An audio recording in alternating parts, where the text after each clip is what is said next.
रहमतुल्लाहि व बरकातुहू। आइए सबसे पहले इंतहाई अकीदत व मोहब्बत के साथ अपने और सारी कायनात के मरकज़ अकीदत अनीसे बेकसां चार साजे दर्दमंदा हम गरीबों के गमगुसार हम फकीरों की सरवर सैर यारे इरम ताजदारे हरम नौ बहाए सफात शब असरा के दूल्हा नौसाए बस में जन्नत दानाए सबुल मौलाए कुल खत्म रसूल खुसरवे खूबा सयाहे लामका वज है कुन फका दुर्रिल्लाहि मकमून सिर्रिल्लाहि मखजून आलिमे माकाना व मा यकून आबो गिले अंबिया जानो दिले अस्पिया मतलए हर सआदत मकतए हर सियादत खुलासाए कायनात फ़क्रे मौजूदात जनाब अहमद मुस्तफ़ा मोहम्मद मुस्तफ़ा अरवाह नाफिदा सल्लल्लाहु तआला अलैहि वसल्लम की बारगाहें बेकस पनाह में अपनी गुलामी का सबूत देते हुए बाआवाज़ बुलंद एक मर्तबा दरूद व सलाम का हदिया निछार करें और पढ़िए बाआवाज़ बुलंद अल्लाहुम्मा सल्लि अला सय्यिदिना शफीना नबीना मौलाना मुहम्मद व बारिक वसल्लम सलातो व सलाम अलैका रसूलुल्लाह सल्लल्लाहु तआला अलैहि वसल्लम अल्लाहुम्मा सल्लि अला व सय्यिदिना व नबीना व सफीना व हबीबना व मौलाना मुहम्मदिन बारिक वसल्लम सल्लु अलैहि सलातो व सलाम अलैका या रसूलल्लाह अस्सलातु व सलाम अलैका या हबीबल्लाह व अला आलिका व अस्हाबिका या नूरल्लाह सल्लल्लाहु तआला अलैहि वसल्लम।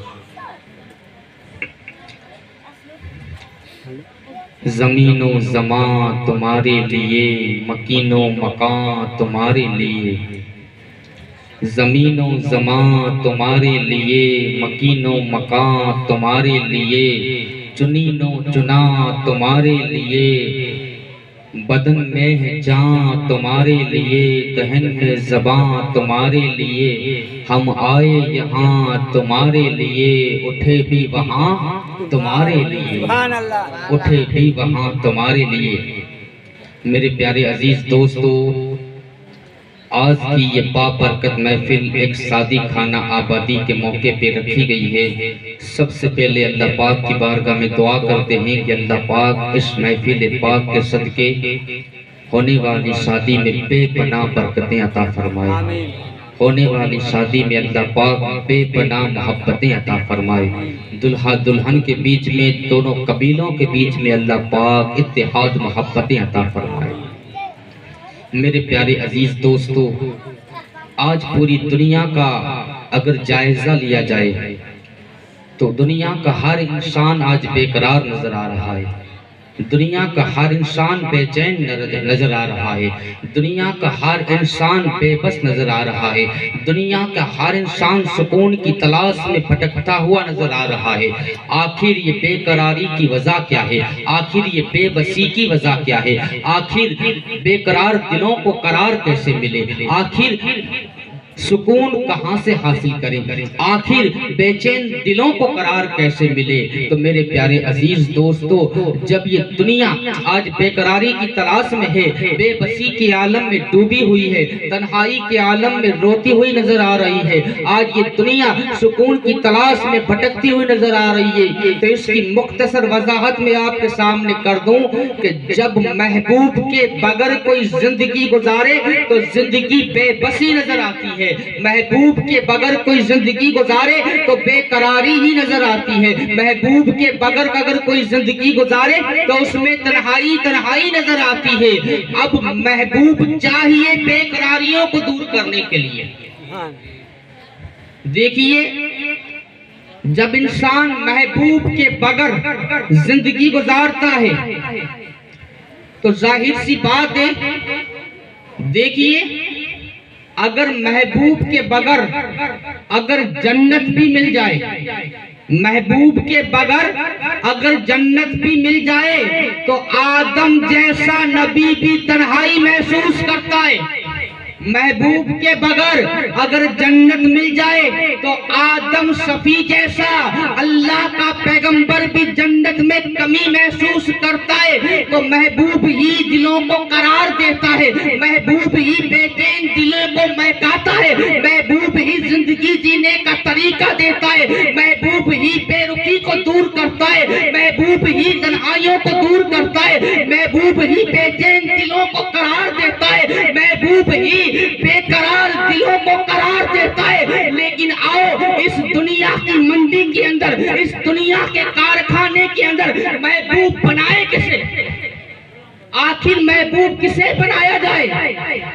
महबूब किसे बनाया जाए? इस दुनिया की मंडी के अंदर, इस दुनिया के कारखाने के अंदर अगर कोई महबूब तलाश करता है, आज हम इश्क की बात करने के लिए बैठे हैं, आज हमें फिल्मों के अंदर भी इश्क बताया जाता है, सीरियलों के अंदर भी इश्क बताया जाता है, लेकिन जिस इश्क की तरफ दुनिया तुम्हें ले जाना चाहती है वो इश्क कभी तुम्हें खुदकुशी करने पे मजबूर करेगा।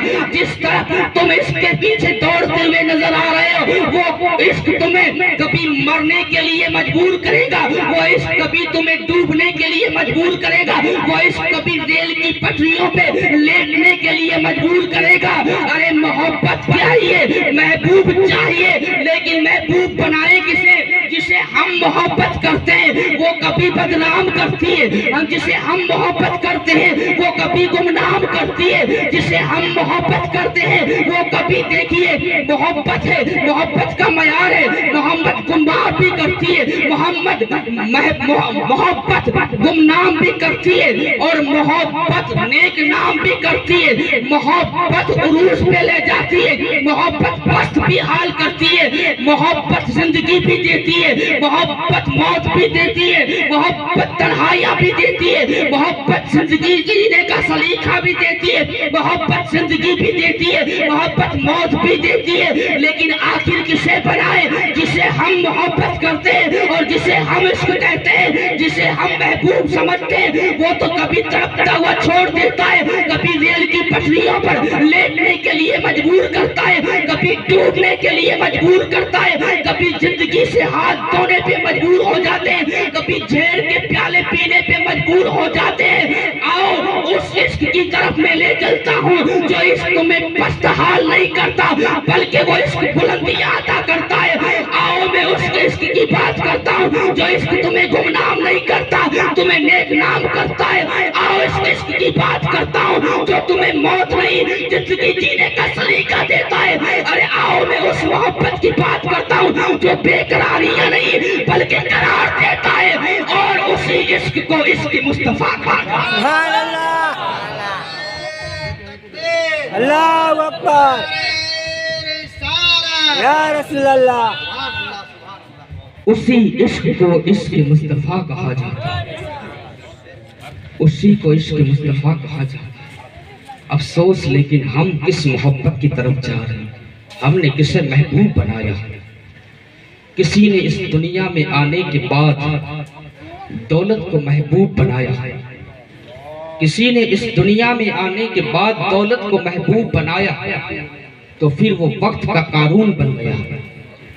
किसी ने दुनिया में आने के बाद तख्त और ताज को, हुकूमत को अपना महबूब बनाया तो फिर वो वक्त का फिरौन बन गया।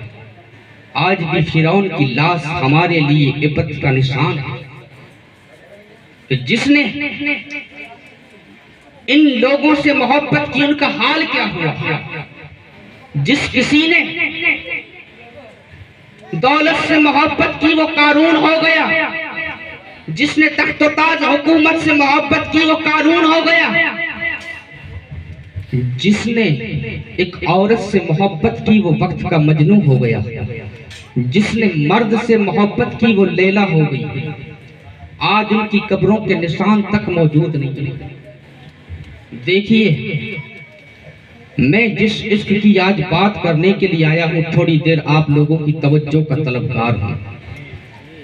तुम जिस इश्क की तरफ जा रहे हो ना, तुम जिस इश्क की तरफ जा रहे हो, तुम जिसे अपनी मोहब्बत समझ रहे हो, जिसे तुम अपना महबूब बनाते हो, अगर उसकी मोहब्बत दिल में छुपा ले, अगर इतना दर्द रखता है कोई कि मोहब्बत को छुपा ले, अगर तुम जिस इश्क की तरफ जा रहे हो इश्क को कोई छुपा ले तब भी बेकरार रहता है।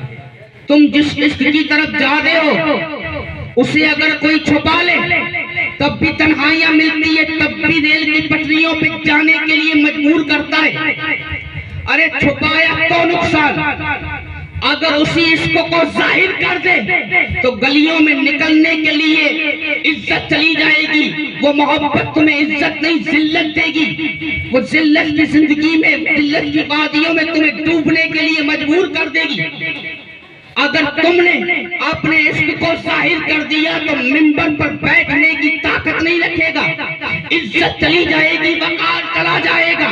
अरे जिस तुम मोहब्बत की बात करते हो, छुपाओ तो नुकसान, बताओ तो नुकसान। आओ मैं उस इश्क की बात करता हूँ जिससे इश्क सिद्दीक़ अकबर ने किया, जिससे इश्क फारूक आजम ने किया, जिससे इश्क उमर फारूक ने किया, जिससे इश्क मौला अली ने किया, जिससे मोहब्बत अली और फातिमा ने की, जिससे मोहब्बत हसन और हुसैन ने की। आओ मैं उस इश्क की बात करता हूँ। अगर इश्क रसूल कोई दिल में छुपा ले, अगर इतना ज़र्फ रखता है कि अगर कोई हुजूर का इश्क छुपा ले तो वक्त का आवेश बन जाया करता है। सुभान अल्लाह, सुभान अल्लाह। अगर कोई हुजूर का इश्क छुपा ले तो फिर वक्त का आवेश आशिक बन जाता है। अगर कोई हुजूर का इश्क जाहिर कर दे फिर वो वक्त का हजरत बिलाल। सुभान अल्लाह, सुभान अल्लाह। बहुत क्या बात। अगर हुजूर का इश्क कोई छुपा ले ना तो फिर वो वक्त का हजरत अवैस करनी बन जाया करता है। और अगर हुजूर का इश्क कोई जाहिर कर दे तो वो वक्त का बिलाल बन जाया करता है। देखिए हम जिससे मोहब्बत करते हैं, हम जिसे महबूब बनाते हैं, वो तो हमें गुमनाम करती है, बदनाम करती है, पस्तहाल करती है, जिंदगी से मजबूर कर देती है, जीना मौत को गले लगाने के लिए मजबूर कर देती है। लेकिन मोहब्बत रसूल क्या है? मोहब्बत रसूल वो अजीम नेमत का नाम है, कसम खुदा की इसके रसूल वो अजीम नेमत का नाम है। इसके रसूल ही तो था कि एक हबसी काला गुलाम जब नबी से इश्क करता है तो फिर दुनिया देखती है कि दुनिया जिसे करीब बिठाना पसंद नहीं करती थी, अरे दुनिया जिससे बात करना पसंद नहीं करती थी, दुनिया जिससे रिश्तेदारी करना पसंद नहीं करती थी, दुनिया जिसे दोस्ती करना पसंद नहीं करती थी, जब वो काला बिलाल अपने दिल के अंदर नबी का इश्क बसा लेता है फिर दुनिया देखती है कि वो काला बिलाल वक्त का, अरे सारे वक्त के गुलाम देखते हैं कि वो काला गुलाम जिसे कोई करीब बिठाना पसंद नहीं करता था वो काबे की छत पे अजान देता हुआ। सुभान अल्लाह, सुभान अल्लाह। बहुत या रसूल अल्लाह जिंदाबाद, जिंदाबाद, जिंदाबाद, या रसूल। यही इश्क मुस्तफा की बदौलत तो अरब के बोशिया बोरिया नसीनों को इसी इश्क ने कैसर और किसरा का ताजदार बनाया है। इसी इश्क ने अरब के बोरिया नसीनों को कैसर और किसरा का ताजदार बनाया है। लेकिन ऐ दुनिया वालों, तुम किस इश्क की तरफ अपनी जिंदगी को बर्बाद कर रहे हो? तुम किसे इश्क कह रहे हो? ये इश्क नहीं, ये धोखा है। ये इश्क नहीं, ये फरेब है। ये मोहब्बत नहीं, ये धोखा है, फरेब है। वहां तो वफाई वफा है। एक जगह पर मैंने ऑटो रिक्शा देखा था, बुरा न लगाएं, मेरी गाड़ी पीछे थी, ऑटो रिक्शा के बिल्कुल पीछे लिखा था बेवफा सनम। जब मैंने पढ़ा ना तो दिल में ख्याल आया, यारो ऐसी मोहब्बत करते ही क्यों हो कि फिर बेवफा लिखना पड़े। आओ मेरे नबी से मोहब्बत करो, आओ मेरे नबी से इश्क करो। वो तो इतने बावफा हैं, कसम खुदा की कि अगर कोई इनसे उनको इश्क करता है फिर वो वक्त का ताजदार बन जाया करता है। अगर कोई अल्लाह के रसूल के इश्क को दिल में बसा लेता है वो वक्त का ताजदार बन जाया करता है। दुनिया उनके कदमों में झुक जाया करती है, दुनिया उनके कदमों में झुक जाया करती है। इश्क रसूल की दौलत क्या है? लेकिन इश्क रसूल मिलता किसे है आप जानते हैं? इश्क क्या है? इश्क है क्या? हजरत उलमाए किराम की तवज्जो चाहता हूं कि इश्क है क्या। इश्क सिखाया नहीं जाता है। ना तो इश्क सीखा जाता है, ना तो इश्क सिखाया जाता है, ना इश्क अता किया जाता है, ना इश्क बेचा जाता है, ना खरीदा जाता है। अगर इश्क सिखाया जाता तो जिस तरह दुनिया के अंदर दारुल उलूम मौजूद है, उस तरह दारुल इश्क भी मौजूद होते। तो हम देख रहे हैं कई दारुल उलूम तो नजर आ रहे हैं, लेकिन दारुल इश्क नजर नहीं आ रहे। तो इश्क सिखाया नहीं जाता। अगर इश्क अता किया जाता तो आज खिलाफतें बट रही है। आज जिस तरह खिलाफतें बट रही है, इस तरह इश्क की सर्टिफिकेट भी बिकती है, बिकती हुई नजर आती है। आजकल खिलाफतें तो इस तरह बट रही है, कसम खुदा की बुरा ना लगाएं, देखने से लगता है ये खिलाफत नहीं है, ये खुली आफत है। अल्लाह अकबर। जिस किसी को देखो मैं भी खिलाफत, मैं भी खिलाफत, मुझे भी खिलाफत नहीं। इल्ला माशाअल्लाह, मैं उस टॉपिक पे बात नहीं करना चाहता। मैं आपको सीधे अपने पॉइंट पे, अगर मैं इधर उधर चला जाऊं तो आप अपने मौजू पे याद रखना और मुझे याद दिलाने की कोशिश करना। इश्क सिखाया नहीं जाता। अगर सिखाया जाता तो दारुल उलूम की जगह दारुल इश्क होते, लेकिन इश्क कहीं दार से नहीं मिलता, यार से मिलता है। सुभान अल्लाह। इश्क कहीं दार से नहीं, यार से मिलता है। इश्क थोपा भी नहीं जाता, इश्क किसी को थोपा नहीं जाता, इश्क अता भी नहीं किया जाता। अब आखिर इश्क मिलता कैसे है? इश्क मिलता कैसे है? तो इसकी एक वजाहत आपके सामने कर दूं कि जब महबूब की खास नजर होती है ना, महबूब की खास नजर होती है ना, तब इश्क नसीब होता है। महबूब की खास नजर होनी चाहिए।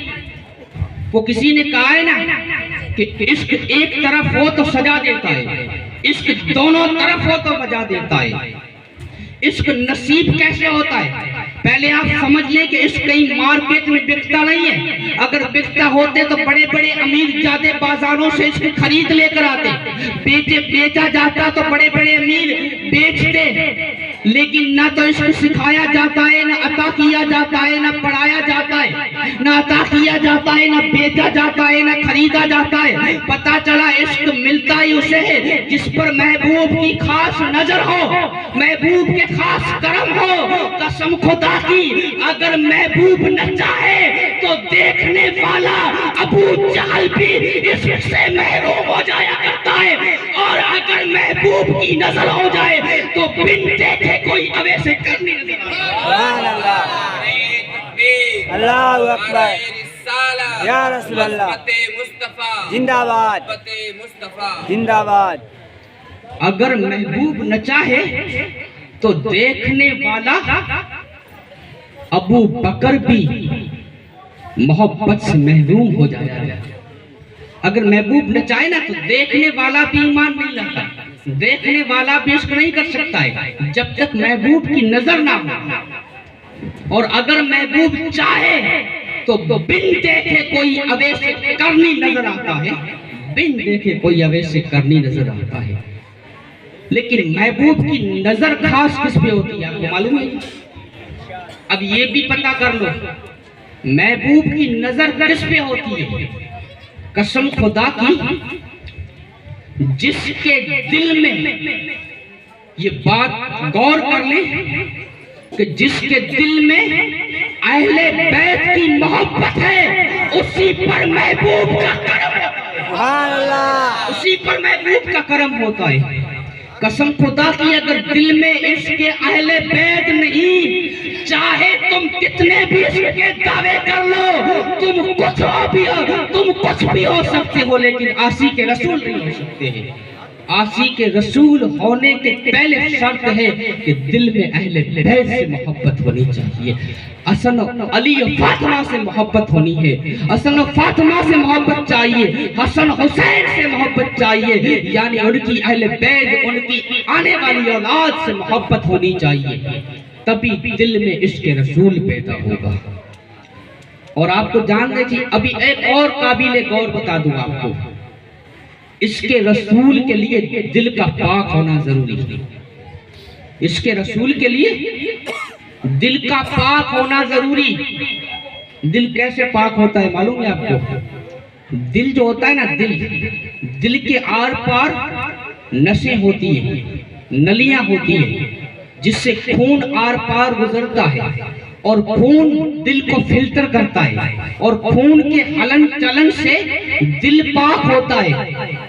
तो दिल पाक करने के लिए खून का होना जरूरी। अब थोड़ी देर तवज्जो चाहिए।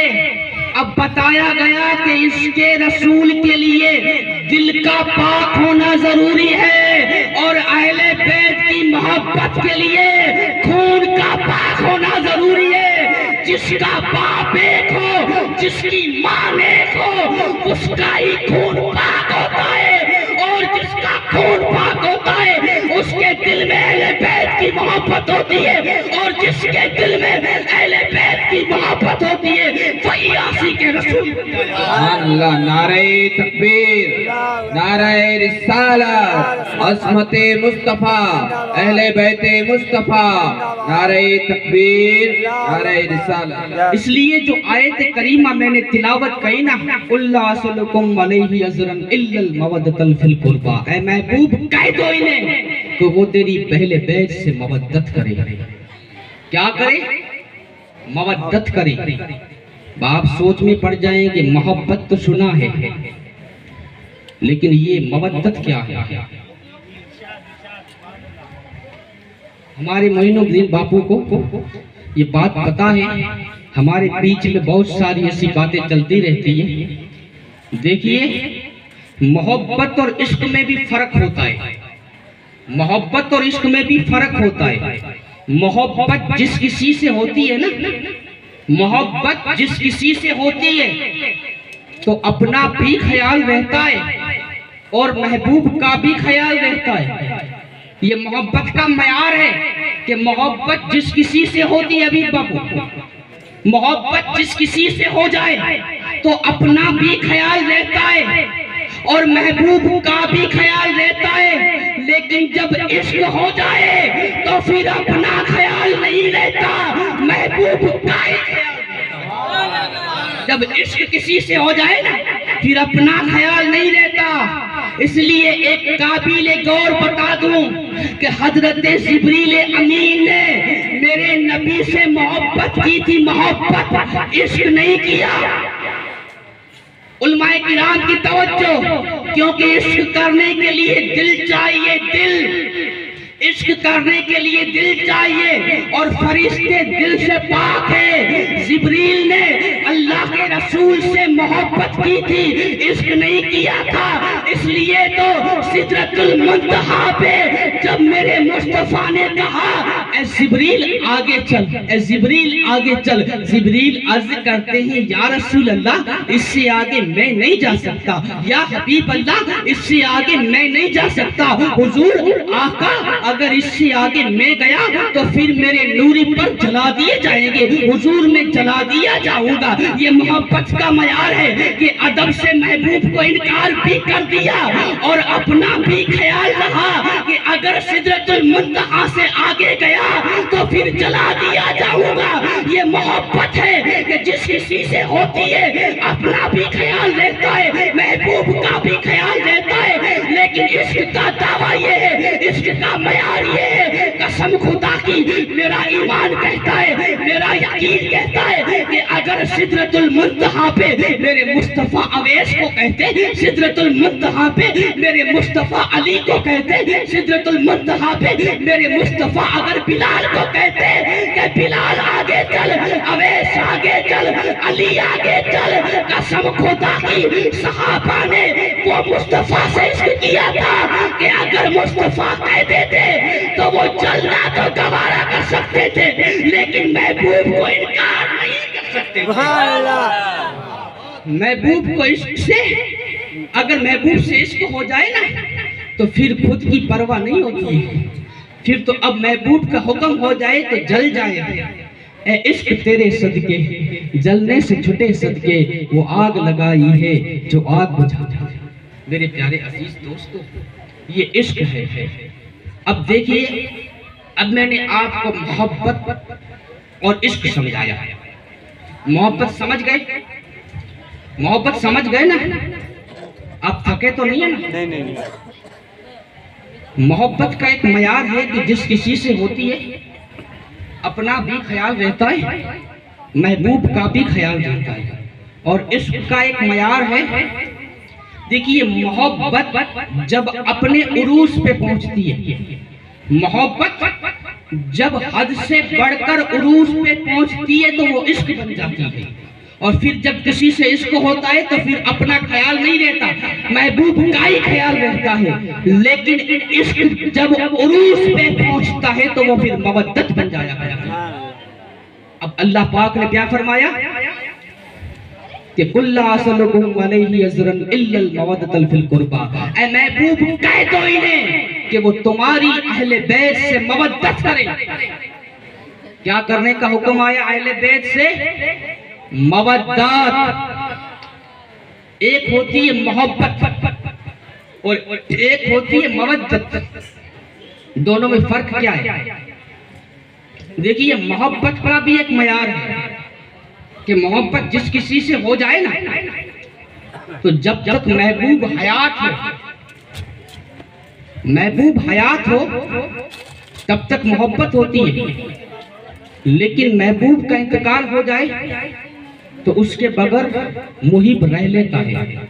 मिसाल के तौर पर शौहर को बीवी से मोहब्बत है, शौहर को बीवी से मोहब्बत है, लेकिन अगर बीवी का इंतकाल हो जाए तो शौहर बीवी के बगैर रह लेता है ना?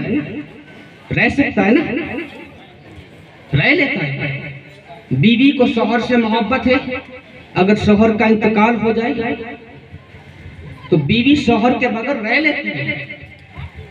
बाप बेटे से मोहब्बत करता है, बाप बेटे से मोहब्बत करता है, लेकिन अगर बेटा इंतकाल कर जाए तो बाप बेटे के बगैर रह लेता है। अगर बाप का इंतकाल हो जाए तो बेटा बाप के बगैर रह लेता है। लैला को बहुत मोहब्बत थी मजनू से, मजनू को लैला से मोहब्बत थी, दोनों को अलग रखा गया, दोनों को तड़पाया गया। मजनू बहुत तड़पा के तड़पने की इंतहा हो गई, लेकिन मजनू लैला के बगैर रह सका। लैला भी बहुत तड़पी लेकिन मजनू के बगैर रह सकी। ये मोहब्बत का मयार है कि जिस किसी से हो जाए ना उसके बगैर कहीं ना कहीं कभी ना कभी रहा जा सकता है। लेकिन अल्लाह पाक ने फरमाया कि ऐ महबूब कह दो इन्हें कि वो तुम्हारी अहले बैत से मवद्दत करे। अब मवद्दत क्या है? मोहब्बत हो जाए तो कभी ना कभी मोहब्बत के बगैर इंसान रह लेता है, लेकिन अल्लाह पाक ने अहले बैत से मोहब्बत नहीं मवद्दत का हुक्म दिया। अब मवद्दत क्या है जरा ये समझने की कोशिश करें। आप दरिया के कारोबार से वाबस्ता है, आप मछली के कारोबार से जुड़े हुए हैं।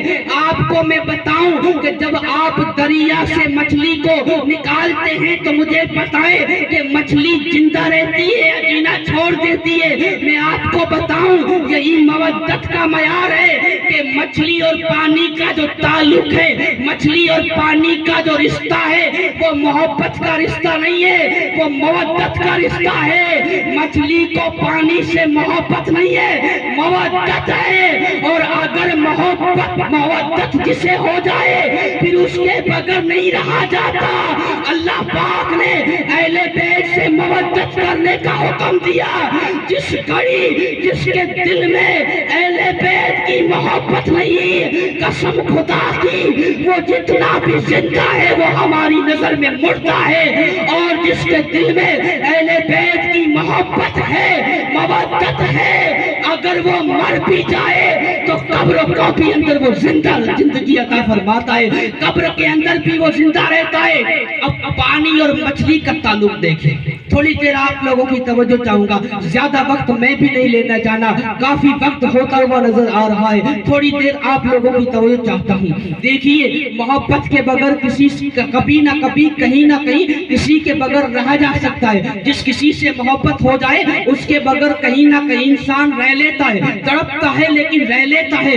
लेकिन मवद्दत किसी से हो जाए तो फिर उसके बगैर रहा नहीं जाता।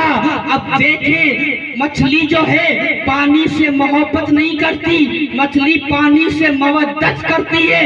इसलिए तो जब मछली को पानी से निकाला जाता है तो फौरन जीना छोड़ देती है। अब अल्लाह पाक ने फरमाया कि अहले बैत से मवद्दत करो। अरे जब मवद्दत से ताल्लुक टूट जाए तो फिर आशिक मर जाया करते हैं, कसम खुदा की। और मोहब्बत तो ये है कि जिस किसी से हो जाए, जब महबूब का इंतकाल हो जाए तो मोहब्बत का ताल्लुक टूट जाता है, मोहब्बत का ताल्लुक टूट भी जाता है ना।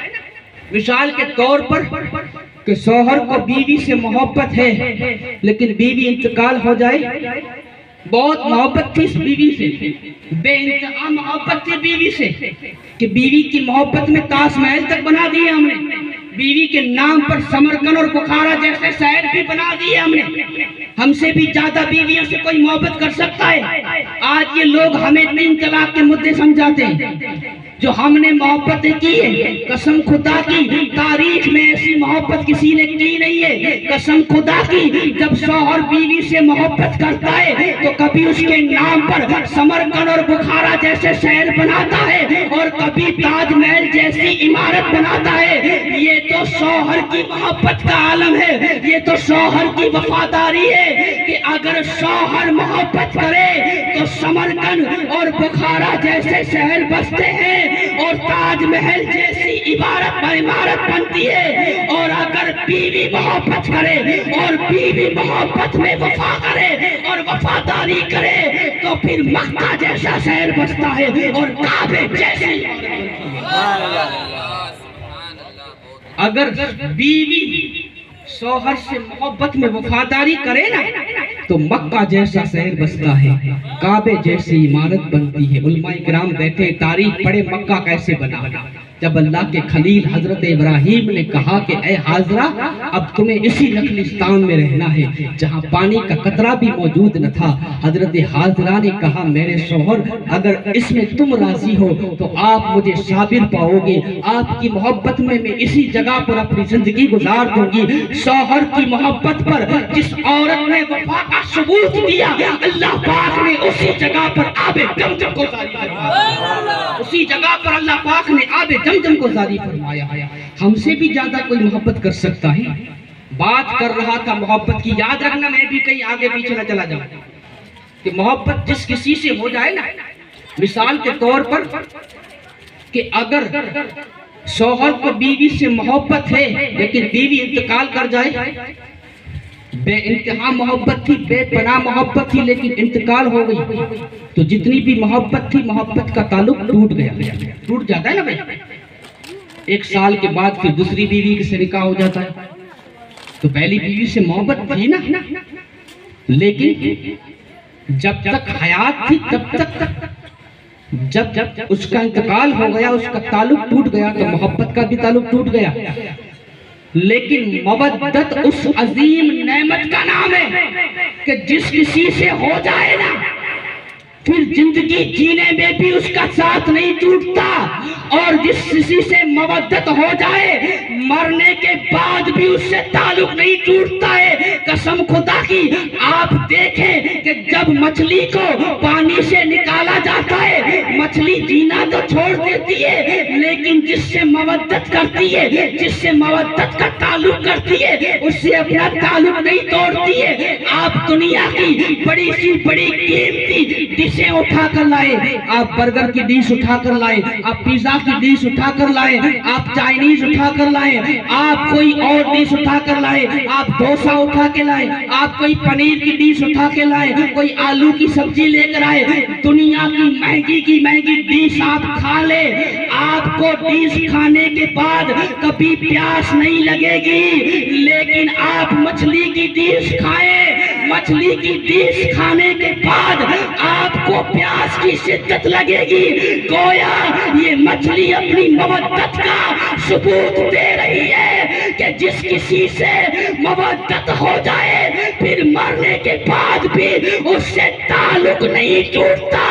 अरे मछली मर जाने के बाद भी, मछली भुन जाने के बाद भी, मछली तल जाने के बाद भी, मछली खा जाने के बाद भी, मछली पेट में चली जाने के बाद भी अपनी मवद्दत को तलब करती है, अपनी मवद्दत को तलब करती है, कि अपनी मवद्दत को तलब करती है और दुनिया वालों को ये पैगाम देती है कि जिस किसी से मवद्दत हो जाए ना, फिर मरने के बाद भी ताल्लुक नहीं टूटता।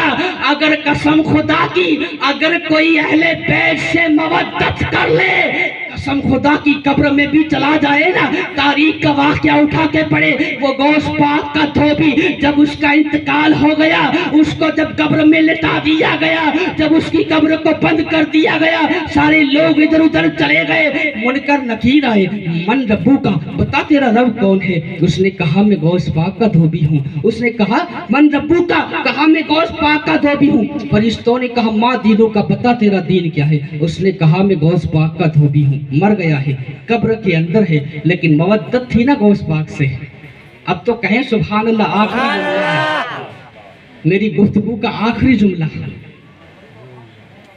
मवद्दत थी गौस पाक से, मवद्दत का ताल्लुक था अहले बैत से, नबी की आल से।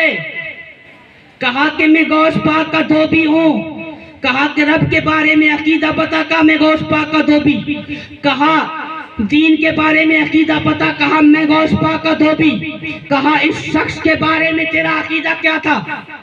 मैं गौस पाक का धोबी। हर सवाल का जवाब मैं गौस पाक का धोबी।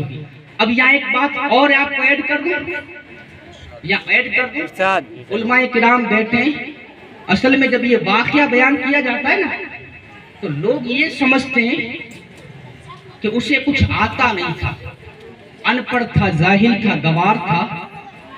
कसम खुदा की, अगर कोई सैयदों की बैठक पे आ जाए, 1450 साल के बाद के सैयद की निस्बत मिल जाए, तो वो वक्त का ताजदार बन जाया करता है। तो क्या मेरे गौस पाक का धोबी जाहिल होगा? अंदाजा तो लगाएं। क्या मेरे गौस पाक का धोबी अनपढ़ होगा? हरगिज नहीं। जब वो फरिश्ते कहते थे ना मन रब्बू का, तो ये जवाब दे रहा था, फरिश्तों किससे पूछ रहे हो रब के बारे में? अरे मैं गौस पाक का धोबी हूँ, किससे पूछ रहे हो? मुझे पूछ रहे हो? अरे जिसने पूरी जिंदगी गौस पाक के कपड़े धोए, अरे उसे रब के बारे में अकीदा, रब के बारे में उसे मालूमात नहीं होगी? अरे कसम खुदा की, जब अहमदाबाद में हमारे दादा कुतुबे आलम के बेटे शाहे आलम के कपड़े धोने वाली, जब उसकी जो नौकरानी, उनकी कनीज, जब उनके कपड़े का धोवन पी जाती है, तो उसका आलम ये हो जाता है कि वो अजान अहमदाबाद में सुनती है, नमाज मदीने में अदा करती है। अरे जब अहमदाबाद के शाहे आलम के कपड़े धोने वाले का ये मकाम है कि वो अजान अहमदाबाद में सुने और अजान पढ़ते ही मदीने में नमाज के लिए पहुंच जाए, तो फिर गौस पाक के धोबी का मकाम क्या होगा? गौस पाक के धोबी की शान क्या होगी? गौस पाक के धोबी का मर्तबा क्या होगा? फरिश्तों, आप मुझे पूछ रहे हो कि गौस रब के बारे में अकीदा बताओ। अरे जिसने पूरी जिंदगी गौस पाक के कपड़े धोए, क्या उसे रब का पता नहीं? अरे फरिश्तों, वो फक्र से कह रहा था, फरिश्तों मुझे पूछते हो रब के बारे में, मैं गौस पाक का धोबी हूँ, गौस पाक का।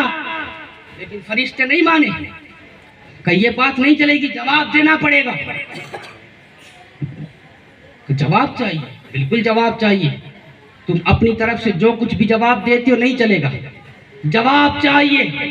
तारीख उठा के पढ़े, कसम खुदा की, जिस किसी ने अहले बैत से मवद्दत की है ना, मरने के बाद भी मवद्दत का ताल्लुक तो नहीं टूटता, लेकिन मवद्दत का ताल्लुक न टूटने के साथ साथ जिससे मवद्दत की है ना, उसकी मदद मरने के बाद भी इंसान को पहुंचा करती है।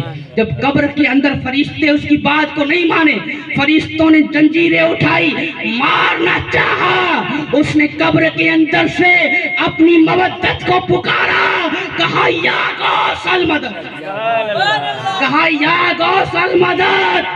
हुजूर मदद फरमाए।